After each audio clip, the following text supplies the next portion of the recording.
بسم اللہ والحمد للہ والصلاۃ والسلام علی رسول اللہ۔ السلام علیکم ورحمۃ اللہ وبرکاتہ۔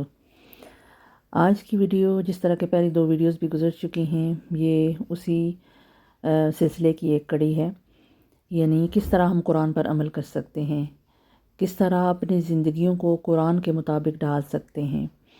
جس طرح کے مختلف عورتوں نے مختلف آیات کے بارے میں تجربہ کیا، ان آیات کو پڑھا، اتنا پڑھا کہ انہیں ازبر ہو گئیں، ان کے مطالب انہوں نے جانے، تو پھر ان آیات پر عمل کرنا ان کے لیے آسان ہو گیا، جو کہ ان کی زندگی میں بہت سارے مثبت رویے اور بہت ساری تبدیلیوں کا باعث بنا۔ آج کی جو ویڈیو ہے وہ بھی ایک اسی سلسلے کی ایک کڑی ہے، اور اس کا جو نام ہے، جو ٹاپک ہے، وہ ہے لڑنا جھگڑنا اور ناراضی۔ لڑنے جھگڑنے اور پھر ناراض ہو کر قطع تعلق کر لینے کو بہت سے لوگ مشکلات کا حل سمجھتے ہیں۔ بالخصوص عورتیں بہت جلد قطع تعلق کر لیتی ہیں، اپنے رشتہ داروں کے ساتھ یا اپنے سسرال والوں کے ساتھ آنا جانا بند کر دیا، یا بہت سارے جو ہے نا مشکلات کا شکار ہو جاتی ہیں۔ تو پھر مختلف جو عورتیں ہیں وہ اس چیز کا بھی یہ بیان کرتی ہیں کہ جو سورۃ مزمل میں آیہ نمبر 10 ہے، بسم اللہ الرحمن الرحیم، وَاهْجُرْهُمْ هَجْرًا جَمِيلًا، اور شرافت کے ساتھ ان سے الگ ہو جاؤ۔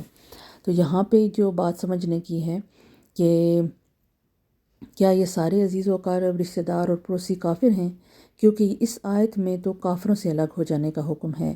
اپنے قریبی رشتہ داروں کے ساتھ تو صلہ رحمی کی تاکید کی گئی ہے، جبکہ ایسی جھگڑالو خواتین سے پوچھا جاتا ہے کہ کیا یہ سارے لوگ کافر ہیں، تو ان کا جواب نفی میں ہوتا ہے۔ جب آپ بھی مسلمان ہیں، یہ بھی مسلمان ہیں، تو پھر ان سے قطع تعلق کیوں؟ حقیقت ہر مسلمان کو پتہ ہے، اور یہ واضح بھی ہے کہ جو مسلمان کسی مسلمان سے قطع تعلق کرتا ہے، اس کا کوئی عمل بھی آسمان کی بلندیوں کی طرف نہیں جانے پاتا جب تک کہ تعلقات بہتر نہ ہو جائیں۔ اللہ اکبر۔ یہاں پر پہلے استاذہ بیان کرتی ہیں کہ انہوں نے کس طرح عورتوں کو اس چیز پر ابھارا۔ وہ بیان کرتی ہیں کہ میں نے ایک ہفتہ وار درس قرآن میں اپنی تمام سننے والیوں سے درخواست کی کہ آئیے ہم سعادت کی کنجی پکڑیں اور پھر اسے استعمال کر کے یہ دیکھیں کہ ہمیں کتنا سکون اور چین ملتا ہے، ہم پر ابدی سعادت کے دروازے کیسے کھلتے ہیں۔ میں نے عرض کیا کہ آج کی کنجی ارشاد الہی ہے، سورۃ حامیم سجدہ، بسم اللہ الرحمن الرحیم، ادفع باللتی ہی احسن فاذا الذی بینک وبینہ عداوہ کأنہ ولی حمیم۔ تم بدی کو اس نیکی سے دفع کرو جو بہترین ہو، تم دیکھو گے کہ تمہارے ساتھ جس کی عداوت پڑی ہوئی تھی وہ جگری دوست بن گیا ہے۔ سبحان اللہ۔ استاذہ بیان کرتی ہیں کہ میں نے اس آیت کا مدعا اور مفہوم واضح کیا اور بہنوں کو بتایا کہ اس آیت پر عمل کرنے کے لیے ہمیں اللہ تعالیٰ پر کامل یقین اور مسلسل صبر و برداشت سے کام لینا ہوگا۔ میں نے دعا کی کہ اللہ تعالیٰ اس آیت کے منشا پر عمل کرنے اور اس کے مطابق چلنے کی توفیق عطا فرمائے۔ اب ہمیں عمل کے نتیجے کا انتظار کرنا ہوگا۔ اب تک ہم اپنے مسائل کو نظر انداز کرتے رہے ہیں، ہمیں مشکلات سے فرار کی عادت پڑ چکی ہے، ہمیں اب حقائق کا سامنا کرنا ہوگا۔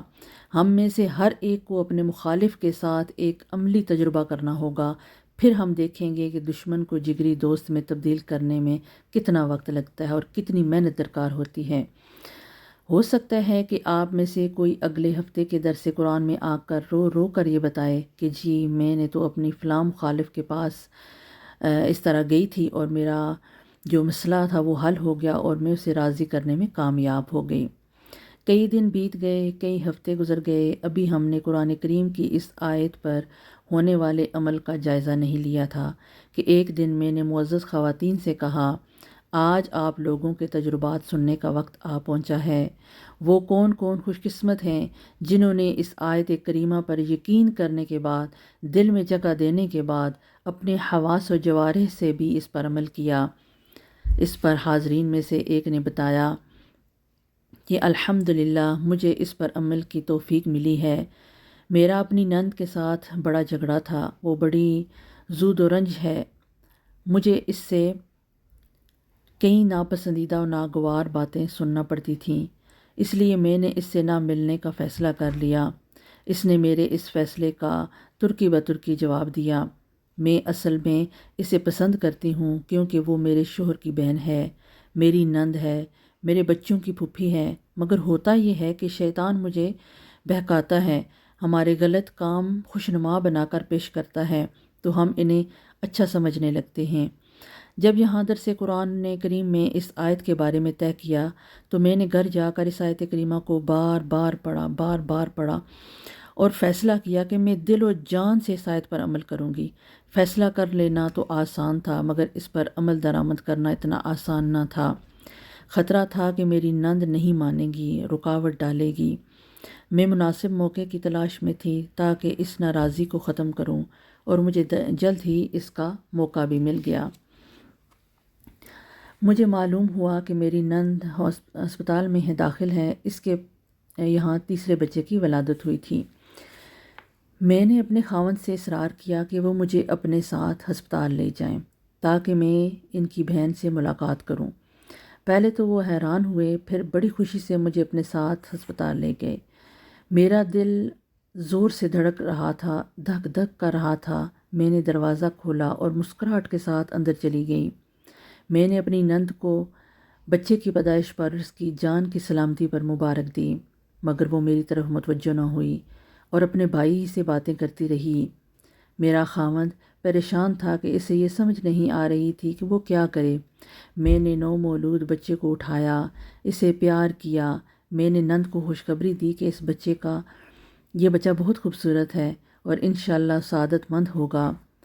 میری یہ باتیں سن کر وہ ہلکی سی مسکرائی۔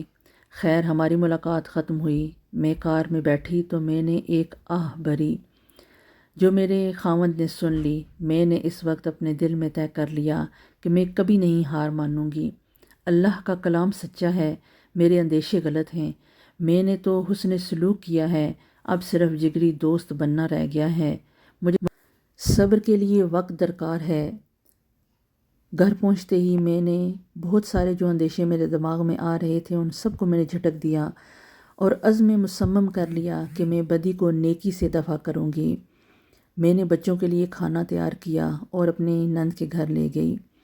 اس نے بڑی خوش اسلوبی کے ساتھ وہ کھانا لیا اور بڑے اچھے طریقے سے میرے ساتھ پیش آئی۔ کھانا کھانے کے بعد جب ہم گھر واپس آ رہے تھے تو میری نند نے مجھے اپنے بیٹے کے عقیقے کی تقریب میں شامل ہونے کی دعوت دی۔ میں نے بڑی خوشی سے اسے قبول کر لیا اور جب میں گھر آئی تو بڑے سکون کے ساتھ اور آرام کے ساتھ میں سوئی۔ آج یہ نند مجھے اپنے تمام دوستوں سے زیادہ محبوب لگ رہی تھی، حالانکہ شیطان نے ہمارے مابین غلط فہمیاں ڈال دی تھیں۔ میری عزیز بہنوں، قرآنی الفاظ بڑے جامع اور پرحکمت ہیں۔ نفس انسانی جب اللہ کی اطاعت کر لیتا ہے تو اس میں کتنی بڑی تبدیلی پیدا ہو جاتی ہے۔ اس خاتون نے اپنا تجربہ بیان کر لیا تو ایک اور عورت وہاں پہ جو بیٹھی ہوئی تھی اس نے کہا کہ میں نے بھی اس آیت پر عمل کرنے کا ارادہ کیا تو اللہ تعالیٰ نے میری مدد فرمائی۔ وہ بیان کرتی ہے کہ میری ایک پڑوسن تھی جسے میں بہت پسند کرتی تھی۔ میں اس کے پاس بیٹھنا، باتیں کرنا اور اس کو تحفے تحائف دینا بہت پسند کرتی تھی۔ اس کے ساتھ میں بہت سارے اپنے راز جو ہے اسے شیئر کرتی تھی۔ بات یہ ہے کہ میرے میکے والے یہاں سے دور ہیں، کوئی اور قریبی عزیز بھی نہیں تھا، تو اس لیے یہ پڑوسن ہی میری قریبی اور عزیزہ تھی۔ محبت اور دوستی کے چند سال بعد میں نے دیکھا کہ میری پڑوسن کا رویہ تبدیل ہو گیا ہے۔ وہ میرے بارے میں بدگمانی میں مبتلا ہو گئی، مجھ سے کھچی کھچی رہنے لگی۔ وہ میری طرف ایسی باتیں منسوب کر دیتی جو میں نے کبھی کی ہی نہ ہوتی۔ میں نے اسے منانے کی، اس کی غلط فہمیاں دور کرنے کی ہر ممکن کوشش کی مگر بے فائدہ۔ اس نے شیطانی وسوسہ اندازی کا شکار ہو کر مجھ سے بالآخر مکمل طور پر قطع تعلق کر لیا۔ ہماری بول چال بند ہو گئی، آنا جانا بند ہو گیا۔ پھر ایک دن کیا ہوا کہ جب میں نے اس آیت پر عمل کرنے کا ارادہ کیا تو اللہ تعالیٰ نے میری مدد فرمائی اور میں نے مختلف طائف لیے اور میں اس کے گھر کی طرف چل پڑی، اور اس کا گھر جو ہے وہ تیسری منزل پہ تھا۔ میں جب بھی ایک سیڑھی اوپر چڑھتی تو شیطان مجھے یہ کہتا کہ واپس چلی جاؤ، واپس چلی جاؤ۔ میرے دل میں یہ وسوسے آتے کہ اگر اس نے دروازہ نہ کھولا، اگر مجھے اندر آنے نہ دیا یا میرے تحائف کو قبول نہ کیا تو کیا ہوگا؟ لیکن میں اعوذ باللہ من الشیطان الرجیم پڑھتی پڑھتی میں سیڑھیوں پر چڑھ گئی۔ میں نے بیل دی اور دروازہ کھلا تو میرے سامنے وہ میری دوست کھڑی تھی۔ میں نے پورے اعتماد اور محبت سے کہا، کیا آپ مجھے اندر آنے کی اجازت دیں گی؟ اس نے یکدم پورا دروازہ کھول دیا، مجھے اندر لے گئی۔ وہ ایک طویل جدائی کے بعد میرے وہاں آ جانے کے بارے میں سوچ بھی نہیں سکتی تھی۔ ہم نے باتیں شروع کی، ہر قسم کے موضوعات پر، مگر عتاب و ملامت کے ادنیٰ اشارے کے بغیر۔ مجھے ایسے معلوم ہو رہا تھا کہ میں اپنی سہیلی کے گھر میں نہیں بلکہ اللہ الرحمن کے باغ میں بیٹھی ہوں۔ میں نے کچھ دیر وہاں بیٹھنے اور باتیں کرنے کے بعد سوچا کہ اللہ تعالیٰ کی اس آیت پر چلنے اور اس کے مطابق حرکت کرنے کے نور نے میرے روح و بدن کو تاریکیوں اور نحوست سے نکال دیا۔ اب میری پڑوسن میری گرم جوش جگری سہیلی بن چکی ہے۔ میں نے صبر سے کام لیا، صبر کا دامن ہاتھ سے نہیں چھوڑا، برائی کا بدلہ اچھائی سے دیا، مایوس نہیں ہوئی۔ میں اپنی خوش قسمتی پر نازاں ہوں۔ میں اپنی مسرت کا اظہار الفاظ کی صورت میں کرنے سے عاجز ہوں۔ اور پھر اس نے استاذہ کا شکریہ ادا کیا، کہا کہ آپ میرا شکریہ ادا نہ کریں بلکہ خالق کائنات اور مالک جسم و جاں کا شکر ادا